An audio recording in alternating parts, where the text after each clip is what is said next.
Hello friends, আমি সোমনাথ। আশা করছি তোমরা সবাই খুব ভালো আছো এবং তোমাদের প্রিপারেশন খুব ভালো মতন ভাবে চলছে। দেখো, আজকে আমরা মোস্ট ইম্পর্ট্যান্ট জেনারেল স্টাডির কোশ্চেনগুলো নিয়ে আলোচনা করব। যে কোশ্চেনগুলো বারবার ডাব্লিউবিসিএস এ রিপিট করছে, বারবার ওয়েস্ট বেঙ্গল পিএসসি যে কোনো এক্সামের জন্য প্রশ্নগুলো রিপিট করে। ওয়েস্ট বেঙ্গল পুলিশে এই ধরনের প্রশ্ন রিপিট করছে, রেলে, এসএসসি বলো বা গ্রুপ ডিতে বলো, যে কোনো এক্সামের এই ধরনের প্রশ্নগুলো রিপিট করে। অ্যান্ড এই যে চ্যাপ্টার যেটা আমি তোমাদেরকে পড়াচ্ছি, এটা হচ্ছে পার্ট 5 অ্যান্ড অলরেডি এর আগের পার্টগুলো হয়ে গেছে। যদি না দেখে থাকো তাহলে একবার দেখে নিও। অ্যান্ড এই কোশ্চেনের পিডিএফটা তোমরা পেয়ে যাবে হচ্ছে টেলিগ্রাম চ্যানেলে। সোমনাথ স্যার, এটা হচ্ছে টেলিগ্রাম চ্যানেলে। এখানে জয়েন করো, তাহলে এই যে টপিকটা আছে এই টপিকটার পিডিএফটাকে তোমরা নিয়ে নিতে পারো এবং পরে তোমরা নিজেরাই প্রিপারেশন করতে পারো। তো লাস্ট টপিক যেটা পড়েছিলাম সেটা হচ্ছে জেনারেল স্টাডির চ্যাপ্টার নাম্বার 4 অলরেডি আমরা শেষ করেছি। আমরা একটা সিরিজ ধরে পড়ছি যেখানে আমরা আলোচনা করছি most important 1000 question.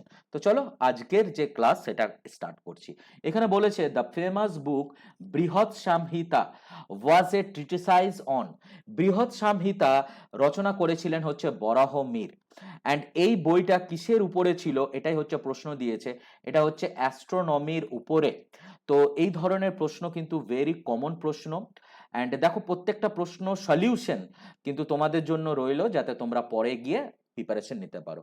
When was the regulating act was passed. Regulating act হচ্ছে 1773-তে রেগুলেটিং অ্যাক্ট এলো। এবং ইস্ট ইন্ডিয়া কোম্পানি ব্রিটিশদের এটা ফার্স্ট অ্যাক্ট, এর আগে কোনো অ্যাক্ট ছিল না। এই অ্যাক্টের মাধ্যমে ব্রিটিশরা কি করতে চাইলো, ব্রিটিশরা যে পজিশনটাকে নিয়ে এলো সেটাকে বলা হচ্ছে governor general of Bengal. And প্রথম গভর্নর জেনারেল অফ বেঙ্গল হয়েছিলেন হচ্ছে ওয়ারেন হ্যাস্টিং। এই অ্যাক্টের মাধ্যমে সুপ্রিম কোর্ট খোলা হলো, কলকাতাতে খুললো 1774-এ। এটাও একটুখানি মাথায় রাখবে। এবং এখানে বিচারপতি ছিলেন কে, এলিজা এমপে হচ্ছে বিচারপতি ছিলেন। নেক্সট প্রশ্নের দিকে আমরা যাব। নেক্সট প্রশ্ন হচ্ছে, এখানে বলেছে দেখো যে which of the following king had to faces the first হুন ইনভেশন। কোন গুপ্ত রাজার সময় হুনরা আক্রমণ করেছিল? হুনরা আক্রমণ করছে হচ্ছে কুমারা গুপ্ত ওয়ানের সময়। অ্যান্ড স্কন্দগুপ্ত কি করছেন, এই হুনদের পুরোপুরি শেষ করে দিলেন। এবং গুপ্ত বংশেই মানে কি, গুপ্ত বংশ মানে হচ্ছে ইতিহাসের, আমরা কি বলবো, আমরা বলবো হচ্ছে ফার্স্ট ক্লাসিক্যাল এজ। অ্যান্ড এই গুপ্ত বংশ এস্টাবলিশড করেছিলেন কে, এই প্রশ্নটা কিন্তু অনেকবার পরীক্ষাতে কমন প্রশ্ন। শ্রীগুপ্ত স্ট্যাবলিশড করলেন গুপ্ত বংশকে। তারপরে সিংহাসনে এলেন হচ্ছে ঘটোৎকচ, সিংহাসনে আসবেন। অ্যান্ড সমুদ্রগুপ্তর কথা তোমরা সবাই জানো। সমুদ্রগুপ্তকে বলা হচ্ছে Napoleon of India, Vincent Smith. এবং ওনার ব্যাপারে আমরা জানতে পারি হচ্ছে এলাহাবাদ প্রশস্তি থেকে, হরিসেনের রচিত এলাহাবাদ প্রশস্তি থেকে। নেক্সট হচ্ছে পরের প্রশ্নতে আমরা যাচ্ছি। পরের প্রশ্ন হচ্ছে, তোমরা যারা কম্পিটিটিভ এক্সামের প্রিপারেশন নিচ্ছ তোমাদের জন্য আমি প্রত্যেকটা জিনিসকে, প্রত্যেকটা সাবজেক্টকে আমি ধরে ধরে তোমাদেরকে পড়াচ্ছি। Indian history, Indian polity, Indian geography, যেটা এই চ্যানেলে, সোমনাথ স্যার ইউটিউব চ্যানেল, এই চ্যানেলের প্লে লিস্টে রয়েছে। তোমরা প্রত্যেকটা চ্যাপ্টারকে চ্যাপ্টার ওয়াইজ ভাবে, প্রত্যেকটা সাবজেক্টের চ্যাপ্টার ওয়াইজ ভাবে ভিডিও এই চ্যানেল প্লে লিস্টে গিয়ে পেতে পারো। অ্যান্ড জেনারেল স্টাডির এমসিকিউরও একটা সেপারেট প্লে লিস্ট আছে, যে আমরা যে প্রশ্নগুলো বারবার পরীক্ষাতে আসছে সেই ধরনের প্রশ্নগুলোকে আলোচনা করছি। তো চলো, অ্যান্ড এই চ্যানেলকে সাবস্ক্রাইব করে নাও, বেল নোটিফিকেশনটাকে প্রেস করে নিও, যাতে ভিডিও দিলে তোমরা জানতে পারো। এখানে দেখো প্রশ্ন দিয়েছে যে অ্যাসপিরিন কি। অনেক সময় আমরা অ্যাসপিরিন নেই যখন ধরো আমাদের মাথা ব্যথা করছে। তো অ্যাসপিরিনটা অ্যাকচুয়ালি কেমিক্যালি অ্যাসপিরিন ইজ, মানে অ্যাসপিরিনকে কি বলবো, তাহলে অ্যাসপিরিনকে বলা হয় অ্যাসিটাইল সাইলিক অ্যাসিড। তো এটা একটুখানি মাথায় রেখো। নেক্সট নেক্সট হচ্ছে দেখো, এখানে বলেছে মিরাসেট কমিটি কিসের সঙ্গে যুক্ত ছিল। মিরাসেট হচ্ছে তাঁতের সঙ্গে যুক্ত ছিল। অ্যান্ড বিভিন্ন কমিটি যেগুলো হচ্ছে পরীক্ষার জন্য ইম্পর্টেন্ট, সেগুলো অনেক কমিটি আছে, তার মধ্যে কিছু কমিটি আমরা একটু আলোচনা করে নিই। ফার্স্ট কমিটি হচ্ছে শরণ সিং কমিটি। শরণ সিং কমিটি তোমরা ভালো মতন জানো যে মৌলিক অধিকারের কথা ফার্স্ট ডিমান্ড করেছিলেন। মৌলিক অধিকার, যেটা হচ্ছে আমাদের মৌলিক কর্তব্য, ফান্ডামেন্টাল ডিউটি, তাই না, মৌলিক কর্তব্য। এবার মৌলিক কর্তব্য প্রথমের দিকে 10টা ছিল, সেটাও তোমরা সবাই জানো, এবং এখন কতগুলো আছে, 11টা আছে। নেক্সট হচ্ছে দেখো, পঞ্চায়েতি রাজের জন্য কাকে বসানো হয়েছিল, কোন কমিটিকে বসানো হয়েছিল? বলবন্ত রায় মেহতা কমিটিকে বসানো হয়েছিল। অ্যান্ড বলবন্ত রায় মেহতা 1957-এ যখন ওনাকে নিয়ে আসা হলো, উনি পঞ্চায়েতি রাজের জন্য একটা টার্ম ইউজ করেছিলেন। তো উনি বলেছিলেন হচ্ছে ডেমোক্রেটিক ডিসেন্ট্রালাইজড। অনেক সময় এটাও পরীক্ষায় প্রশ্ন দেয় যে ডেমোক্রেটিক ডিসেন্ট্রালাইজড মানেটা কি? কিছুই না, পঞ্চায়েতি রাজ। এবং উনি বলেছিলেন যে পঞ্চায়েতি রাজ 3টে ধাপে হবে। তো দুটো ধাপে পঞ্চায়েতি রাজের ডিমান্ড কে করেছিলেন, এটা তোমরা কমেন্ট সেকশনে লিখে বলবে। নেক্সট হচ্ছে কাঞ্চিপুরাম শাড়ি, তাই না? অনেকেই তোমরা নাম শুনেছো কাঞ্চিপুরাম শাড়ি। তো এই কাঞ্চিপুরাম জায়গাটা কোথায়? এটা কি অন্ধ্রপ্রদেশে? এটাও তোমাদের জন্য রইলো, তোমরা কমেন্ট সেকশনে লিখে বলবে। অন্ধ্রপ্রদেশে। নেক্সট হচ্ছে কেরালাতে, নেক্সট হচ্ছে তামিলনাড়ুতে। নেক্সট হচ্ছে দেখো ফান্ডামেন্টাল ডিউটি মানে কর্তব্য তো রেকমেন্ডেশন করলেন শরণ সিং। ফান্ডামেন্টাল রাইটের অ্যামেন্ডমেন্ট কবে করা হয়েছিল? কারণ ফান্ডামেন্টাল রাইট মৌলিক অধিকার সংবিধান তো আমাদের প্রথম থেকেই দিয়েছে। তো অ্যামেন্ড কবে করেছিলাম? এটা কি 42nd অ্যামেন্ডমেন্ট দিয়ে করেছিলাম না 44th অ্যামেন্ডমেন্ট দিয়ে? এই কোশ্চেনটা তোমাদের জন্য রইলো, যেটা কমেন্ট সেকশনে লিখে বলবে। নেক্সট পরের প্রশ্নতে যাচ্ছি। দেখো এখানে কি বলেছে, which one of the following is one of the nearest, মানে হচ্ছে কোনটা সবার কাছে রয়েছে ট্রপিক অফ ক্যান্সারের কাছে? দিল্লি, কলকাতা, যোধপুর, নাগপুর। একটা জিনিস হচ্ছে দেখো ভারতবর্ষকে দুরকম করে ডিভাইড করেছে কে, এটা সবাই তোমরা জানো, যে তোমরা বলবে যে tropic of cancer. Tropic of cancer ভারতবর্ষকে দুরকম ভাবে ডিভাইড করেছে। এন্ড টোটাল 8টা রাজ্যের উপর দিয়ে গেছে, গুজরাট, রাজস্থান, মধ্যপ্রদেশ, ছত্তিশগড়, ঝাড়খণ্ড, ওয়েস্ট বেঙ্গল, ত্রিপুরা অ্যান্ড মিজোরাম। তো এখানে দেখো, তো টপিক অফ ক্যান্সার তার মানে অ্যান্সার হচ্ছে কলকাতা, তাহলে কলকাতার কাজ দিয়ে পাস করেছে এর মধ্যে। নেক্সট নেক্সট হচ্ছে আহ, এখানে আরেকটা জিনিস ইম্পর্টেন্ট, যে টপিক অফ ক্যান্সার 8টা যে রাজ্যের উপর দিয়ে পাস করেছে, ওয়েস্ট বেঙ্গলের মধ্যে দিয়ে পাস করেছে দেখলাম, ওয়েস্ট বেঙ্গলের 5টা ডিস্ট্রিক্ট দিয়ে পাস করে, এটাও একটু মাথায় রাখবে। ওকে, নেক্সট।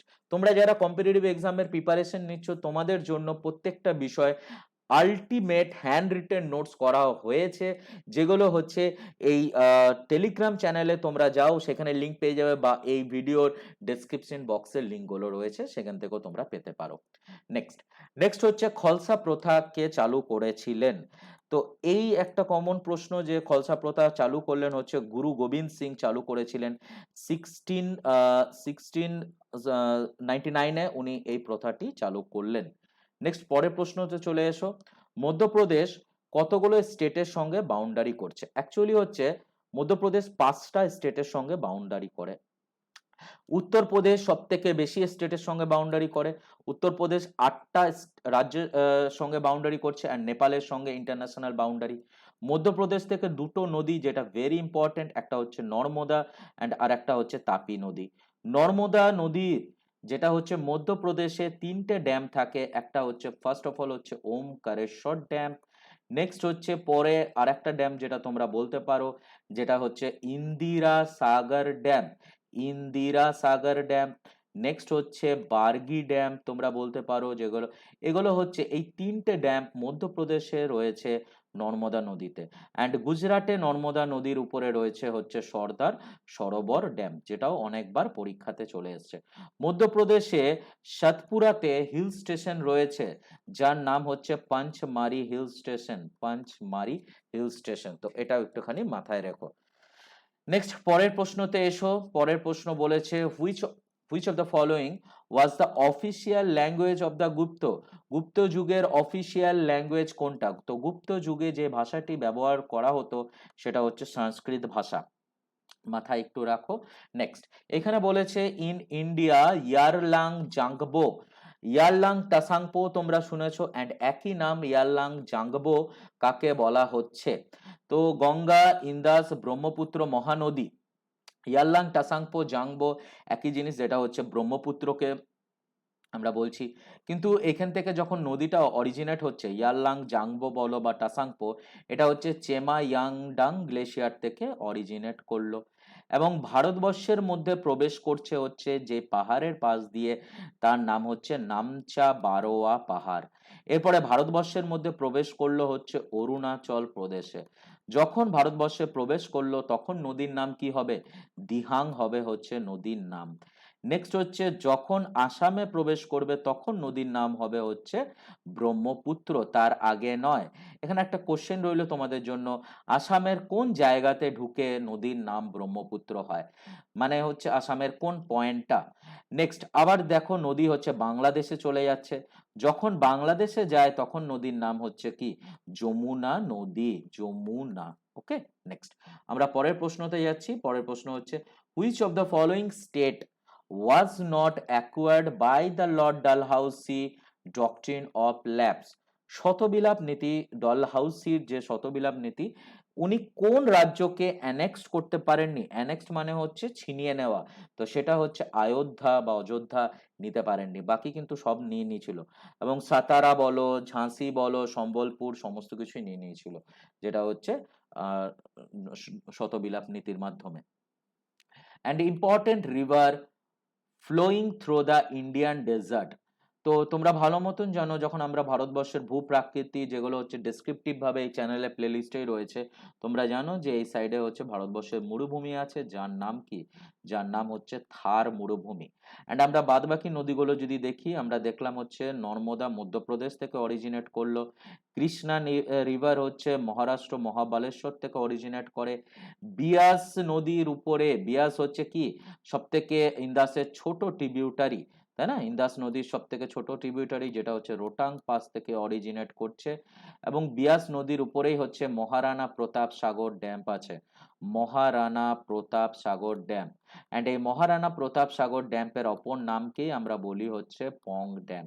অ্যান্ড বাকি রইল হচ্ছে লুনি, লুনি হচ্ছে এই প্রশ্নের সঠিক উত্তর হচ্ছে লুনি, লুনি অন্তবাহিনী, লুনি রান অফ কাছে গিয়ে শেষ হয়ে যাচ্ছে।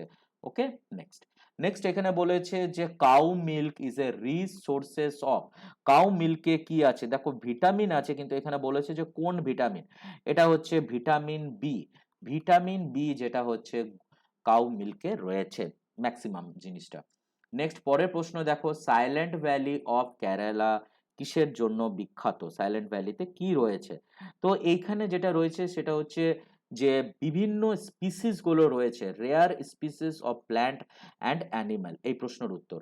আচ্ছা, কেরালা কোন উপকূলের মধ্যে পড়বে, তোমরা ভালো মতন জানো যে কেরালা হচ্ছে মালাবার উপকূল, এবং কেরালাতে যে লেগুনগুলো রয়েছে সেই লেগুনগুলোকে আমরা বলি হচ্ছে খায়াল, লেগুনগুলোকে আমরা খায়াল বললাম। নেক্সট হচ্ছে কেরালাতে আমাদের সব থেকে লংগেস্ট লেকটা আছে, লম্বায় বড় যে লেক সেটাই আছে, যার নাম হচ্ছে ভেম্বানদ। নেক্সট হচ্ছে কেরালাতে আমাদের সব থেকে লো অল্টিটিউড, লো অল্টিটিউড মানে হচ্ছে সব থেকে নিচে যে লেক সেটাকেই পাবো, যার নাম হচ্ছে কুট্টানদ। এছাড়া হচ্ছে কেরালাতে আষ্টামুডিও রয়েছে, তো এই পয়েন্টগুলো একটু মাথায় রেখো। এখানে বলেছে যে treaty of Lahore was signed, treaty of Lahore কবে সাইন করা হলো, ট্রিটি অফ লাইন লাহোর হচ্ছে 1846 সাইন করা হয়েছিল, এটা একটু মাথায় রাখবে। 9th মার্চ 1846 হয়েছিল। নেক্সট নেক্সট চলে এসো, বলেছে which of the following state is the leading producer of the tobacco, tobacco সব থেকে বেশি ভারতবর্ষে কোথায় হচ্ছে, তোমরা জানো জায়গাটির নাম হচ্ছে গুন্টুর, জায়গাটির নাম আমরা বললাম হচ্ছে গুন্টুর, যেটা হচ্ছে অন্ধ্রপ্রদেশে। এবং এখানে তোমাদের জন্য প্রশ্ন রইল একটা ভেরি ইম্পর্টেন্ট কোশ্চেন, যে কৃষ্ণা নদী অ্যান্ড গোদাবরী নদী, এটা গোদাবরী অ্যান্ড কৃষ্ণা, তাহলে গোদাবরী অ্যান্ড কৃষ্ণা নদীর মাঝখানে কি লেক আছে, এর লেকের নাম কি। নেক্সট তোমরা যারা প্রিপারেশন নিচ্ছ তো এই চ্যানেলের প্লে লিস্টে যাও এবং প্রত্যেকটা ভিডিওকে দেখতে থাকো, যেখানে চ্যাপ্টার ওয়াইজ করে বানানো হয়েছে তোমাদের জন্য, এবং চ্যানেলকে সাবস্ক্রাইব করে নাও, বেল নোটিফিকেশনটাকে প্রেস করে নিও। আচ্ছা, এখানে কি বলেছে, which of the following is needed by a person suffering from the diabetes, তাহলে ডায়াবেটিস যদি কারো হয় তাহলে ওনাকে কি নিতে হবে। তো সবাই জানো যে আমাদের নিতে হবে হচ্ছে ইনসুলিন, যাতে আমাদের সুগার লেভেলটাকে আমরা কন্ট্রোল করতে পারি, ব্লাডের যে সুগার লেভেল সেটাকে আমরা কন্ট্রোল করতে পারি। Which among the following was not associated with the home rule movement, home rule মুভমেন্টের সঙ্গে কে যুক্ত ছিলেন না। দেখো প্রথম কথা হচ্ছে হোম রুল মুভমেন্টের সঙ্গে মৌলানা আজাদ, আবুল কালাম আজাদ, উনি কিন্তু যুক্ত ছিলেন না, বাকি কিন্তু সবাই ছিলেন। অ্যানি বেসেন্ট স্টার্ট করলেন 1916-তে, এবং তারপরে ওনার সঙ্গে যুক্ত ছিলেন হচ্ছে বাল গঙ্গাধর তিলকজি। বাল গঙ্গাধর তিলকজিকে আমরা বলি হচ্ছে লোকমান্য, তাই না? লোকমান্য বলি। লোকনায়ক আমরা বলছি হচ্ছে জয়প্রকাশ নারায়ণকে। তো এটাও একটুখানি মাথায় রেখো, পরীক্ষায় আসতে পারে। এবং বাল গঙ্গাধর তিলকজির যে দুটো নিউজ পেপার ছিল, একটা হচ্ছে মারাঠা অ্যান্ড আর একটা ছিল হচ্ছে কেশারী পত্রিকা, সেটাও কিন্তু ভেরি ইম্পর্টেন্ট। নেক্সট, হর্ষচরিত কে রচনা করেছেন? হর্ষচরিত, যেখানে হচ্ছে হর্ষবর্ধনের কথা আমরা জানতে পারলাম, সংস্কৃত ভাষায় রচনা হলো এবং এটি রচনা করলেন হচ্ছে বাণভট্ট রচনা করেছিলেন। এছাড়া হর্ষবর্ধন নিজে কি কি রচনা করেছিলেন? হর্ষবর্ধন রচনা করলেন হচ্ছে নাগানন্দ, প্রথমেই হচ্ছে নাগানন্দ, নেক্সট হচ্ছে রত্নাবলী অ্যান্ড প্রিয়দর্শিকা, এই তিনটি তো রচনা করলেন হচ্ছে হর্ষবর্ধন। আচ্ছা, হর্ষবর্ধনকে কে পরাজিত করেছিলেন নর্মদা নদীর ধারে? পরাজিত করলেন হচ্ছে পুলকেশিন টু, এটাও একটুখানি মাথায় রাখবে। নেক্সট, নেক্সট হচ্ছে পিটুইটারি কি? Endocrine gland, external gland. তো এই যে প্রশ্নটা, এটা আমাদের যে কোনো এক্সামের জন্য ইম্পর্টেন্ট। এটা হচ্ছে এন্ডোক্রিন গ্ল্যান্ড, পিটুইটারি গ্ল্যান্ড এবং মাস্টার গ্ল্যান্ডও বলা হয়।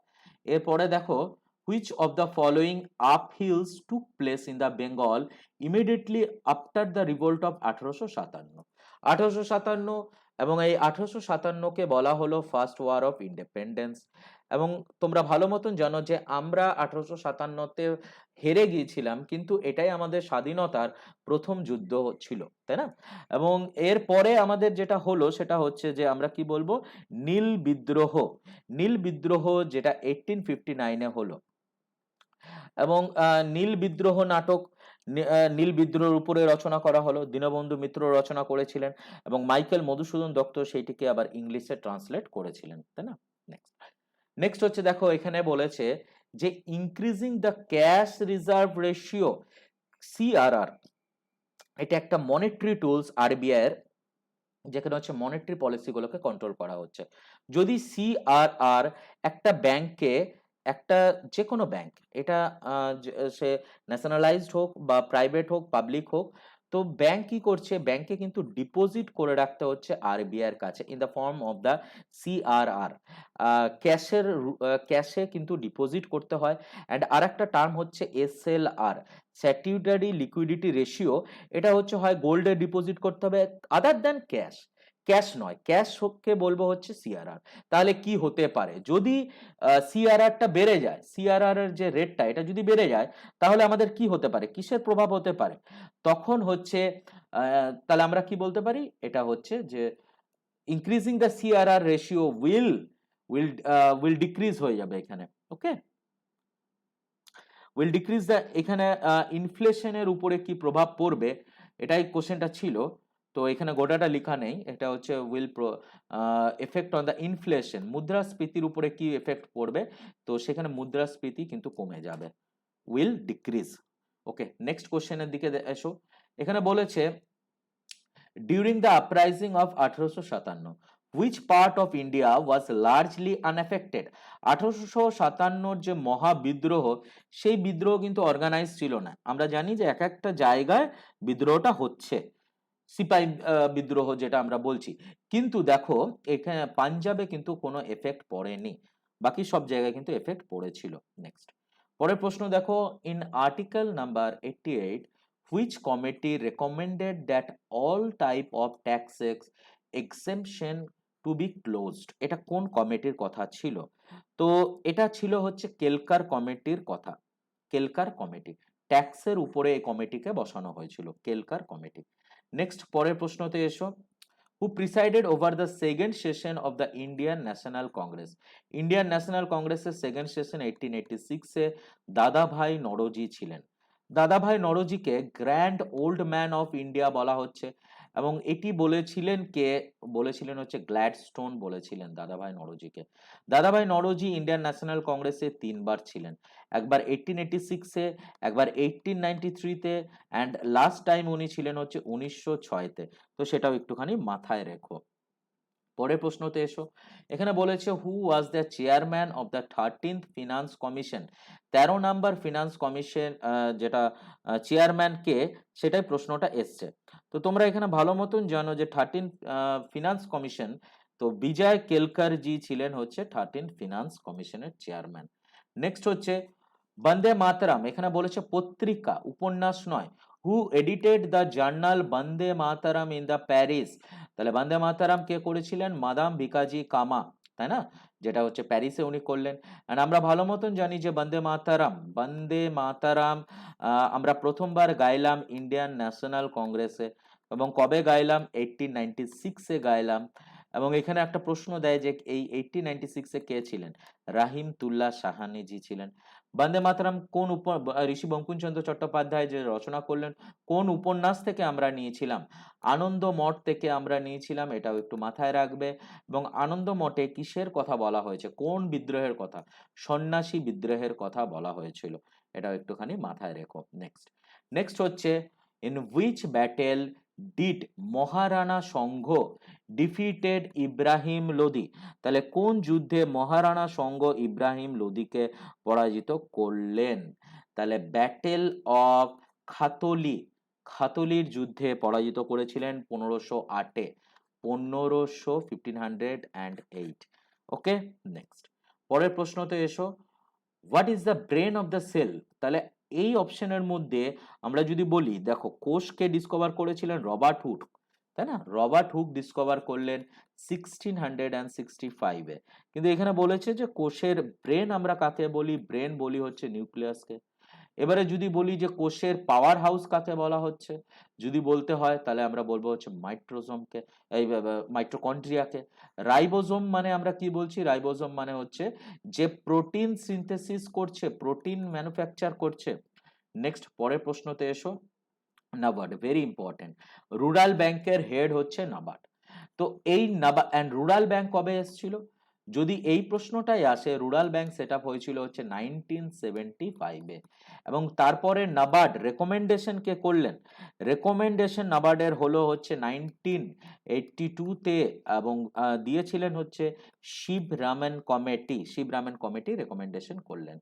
নেক্সট হচ্ছে 1993 national mining policy welcome the private investment for which mineral? তো এই যে প্রশ্নটা, এর সঠিক উত্তর কি হবে? এর সঠিক উত্তর হচ্ছে কোল, তাই না? কোল হচ্ছে। নেক্সট নেক্সট হচ্ছে দ্য টার্ম স্মার্ট মানি।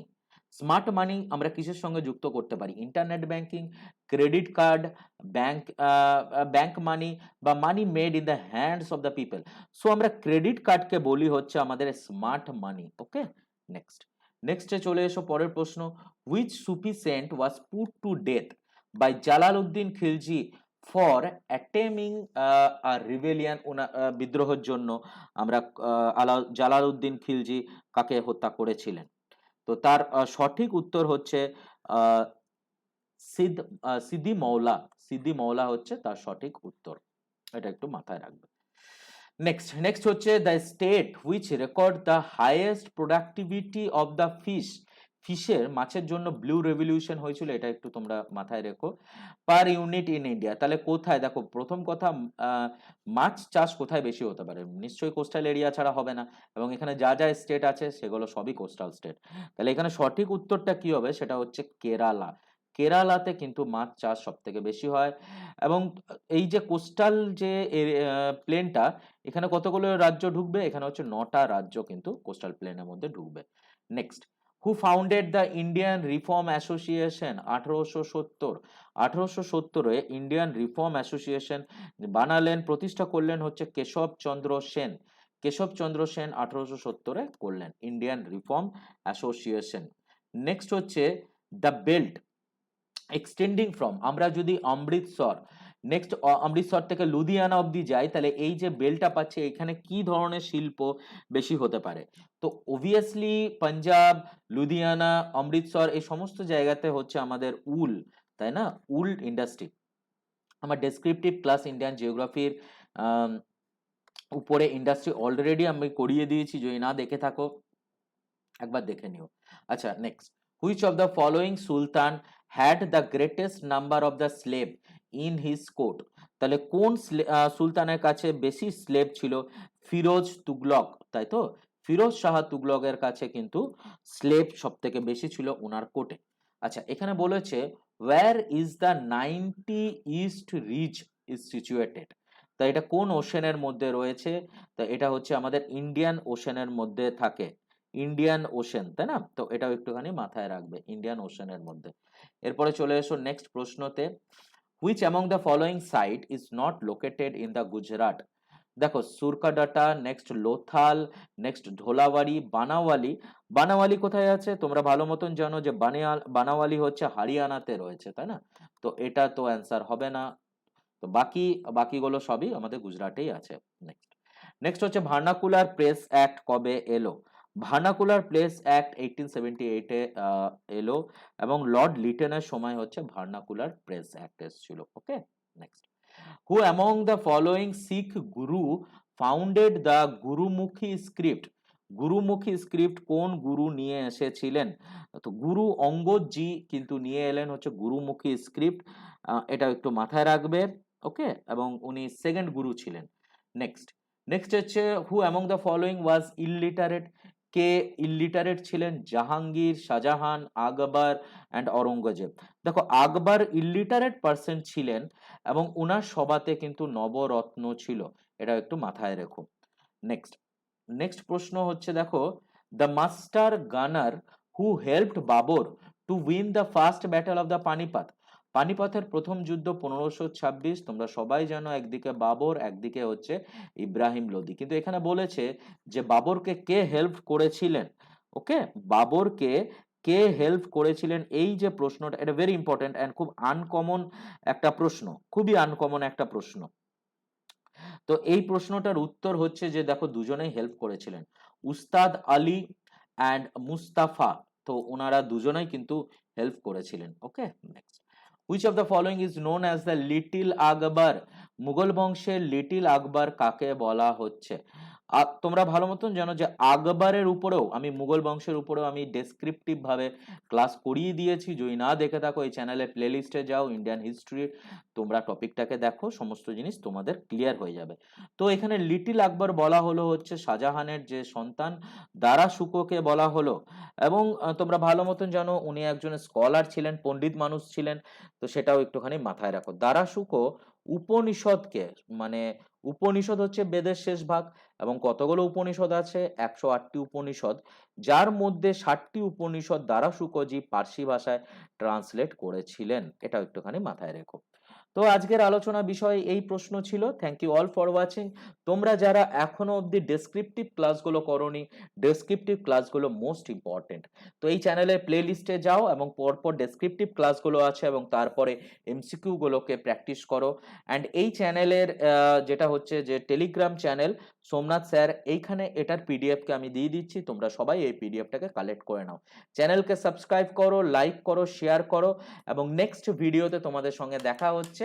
ভালো থাকো, সুস্থ থাকো।